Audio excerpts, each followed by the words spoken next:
How we doing, YouTube? Raw Life back again with another Lufenia run. This time it is my TCC challenge for the Wyrm of Chaos, the latest story chapter. Lufenia, no Synergy, no Galuf, and no Tifa, of course. But we brought Tifa for in unit, and you're going to see why. Team comp, this one's pretty simple. 9, who is a tank? Don't tell anyone I said that. Bartz and Garland. Friend Tifa, summon of Ramu to do his little paralyze. But starting off here, we went ahead and popped some early debuff calls and HP damage up Gabrant for Garland, so he can just be pumping out the damage, get this guy down. It's a 2-target fight. There's an Eldnarsh Mannequin and then Chaos Bahamut. Chaos Bahamut will change forms at 50% and go back to 100% health. Eldnarsh will pretty much do the same thing the whole fight. He keeps building some shields on himself and hitting you with some all attacks and alternating with some brave attacks as well. You do need some healing in this stage, and so 9 has a little bit of healing, and this is one of the first times I've used 9 in a Lufenia, and I have to say I was quite impressed. He did great. Probably my favorite tank. Again, don't tell anyone I said that. But the beginning of the battle, we're just trying to get the Bahamut. We're trying to lower his HP to 50% as quick as possible. Managing the orb here is really simple. Bahamut is the only one who has it, and it's just critical damage. So anytime he's broken, it's going to be ticking up that orb. So you don't really have to pay attention to the orb much as long as you're breaking him with some regularity. It can be a tricky fight though, with the 2 targets and Eldnarsh, the mannequin doing some AoE HP damage attacks, and Bahamut doing the same. So sometimes if they go 2 turns in a row and hit you with something. Here comes the first mechanic for Bahamut though. He, right there at 79%, he gains a bunch of brave, and you have to hit him with an instant break.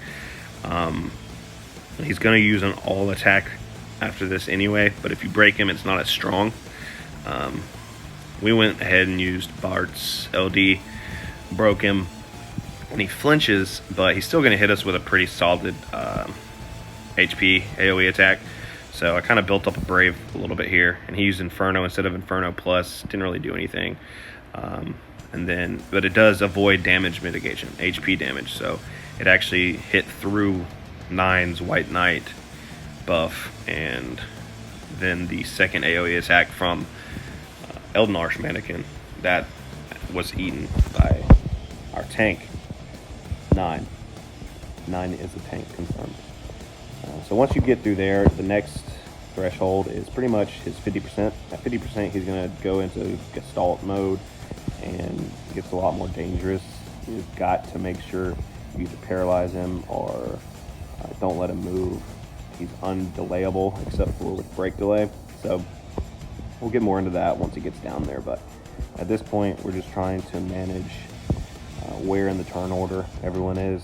Make sure they don't hit me with 2 all attacks back to back. Those brave shields, thanks to 9, kind of making this fight a lot more simple. I'm not as worried about their constant AoE attacks. In this run and all the runs I did of this, I did one with Noel. Big fan of his kit as well. I wanted to do a TCC challenge for this fight, so couldn't bring him this time. But it's a dangerous fight if you're not aware of the mechanics. But once you know the mechanics, and especially if you bring a Tifa friend, I mean, they're pretty much just punching bags at that point. But as you can see, we're getting him down. Now he's at 60%. At 50, we're going to have the next metamorphosis, I would say. And we're just trying to keep pumping the damage out this whole fight because we want to end it as soon as possible, especially once he transforms. We're going to try to just burst him down pretty much. And you'll see how we do that. It turns out we didn't even really need our paralyze from Ramu. on account of the big damage Tifa brings. I mean, she's just so broken at this point in the game, guys. She's unreal. 9 does have the RCL call as well as a panic button. That's 2 turns of HP attack disable, and so that helps because when Bahamut transforms, he cleanses all his debuffs, but he immediately will go into his recast, which is the one you have to be very careful of. And we actually just got hit a couple times there with some HP attacks, but Garland luckily had enough to hang on and then got healed up again by 9. But as I was saying about his recast, you've got to make him not move for 2 turns in a row. So as you can see, he transforms and his recast gauge is filled. At this point, I'll go ahead and throw on my Ferris debuffs. I love Ferris. Now that there's 8 debuff slots, it's actually really nice.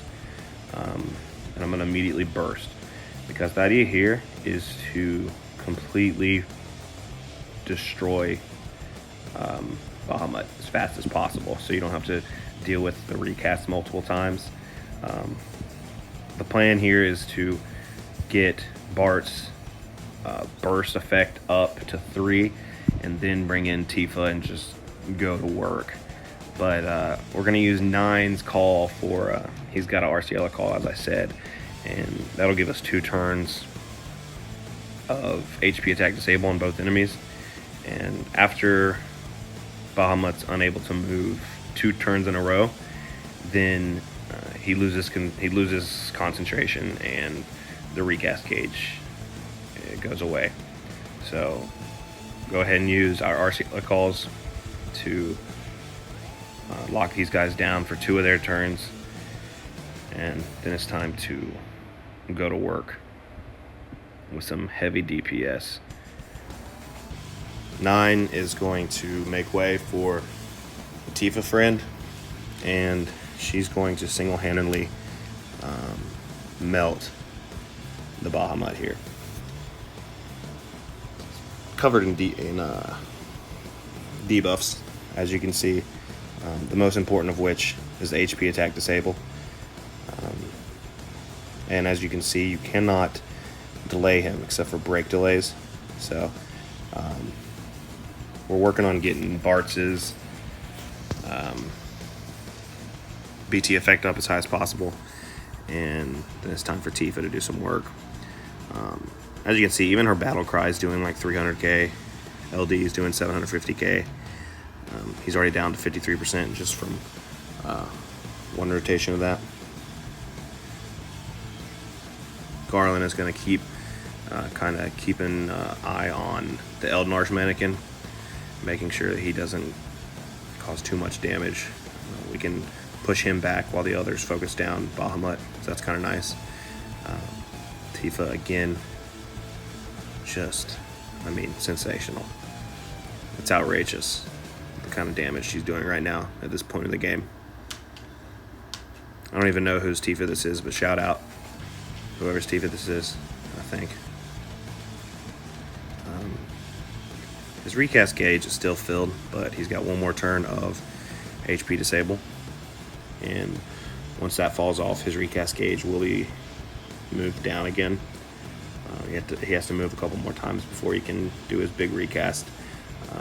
We're going to kill him before that even happens, because we're not here to mess around. That's why we brought Tifa. And as you can see, just damage for everybody is absolutely just capping all over the place. 9 comes back in to finish this off. We don't really even need Rama and his paralyze at this point, because both bosses are about to die, but we want to be safe and just finish it off as quickly as possible. So pop the summon, finish Bahamut with little to no difficulty. Check out the damage on 9's EX, by the way. It was a launch, but it's a strong tank, if you ask me. Really good damage for a tank. You know what I mean?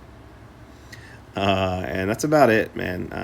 This run was actually really smooth, but I did a bunch of runs before this trying out some other teams. And this fight can be tough. If you're having trouble with this fight, obviously check out Tonberry Troop, Dissidia Info, TCC. A lot of cool people in the community will help you out. This one looked easy because it was easy, because of the characters I brought and the friend unit. But I understand, a lot of people don't have these characters. A lot of people don't have really strong friend units. So check out the resources available to you. And thanks for watching. Subscribe, like, follow me if you want to see more. And I will catch you guys on the next one. See ya.